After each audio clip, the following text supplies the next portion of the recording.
Well, hard to think about this. Almost 60 years of death and damage in a Conway family's front yard. Yeah, that's tough. The Edge family has lived at the intersection of Enoch and 501 for generations, and they say wrecks are almost a weekly occurrence there. ABC 15's Madeline Montgomery shows us how they have tried to lower the number of crashes in their front yard. Madeline.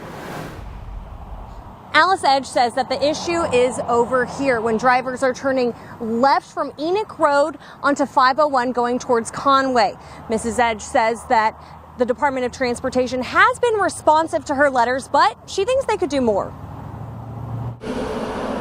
It starts with noise. Tires screeching, horns honking, and all sorts of noise. And can end in tragedy. The teenager from Ainer got in a wreck, and he ended up dead right here in my driveway, and I can't get that vision out of my mind. That wasn't the first deadly crash in Alice Edge's yard. Several years ago, there was a Suburban that was coming along here and had 7 people in it, and they wrecked, and all 7 were killed. So she's pitched ideas to the South Carolina Department of Transportation. If we were to have an acceleration lane that turns off from Enoch Road onto 501 going towards Conway, that would eliminate a tremendous amount of these wrecks. The Department of Transportation has added signs and road markings. They'll do their study or whatever's required to determine what needs to be done, if anything can be done.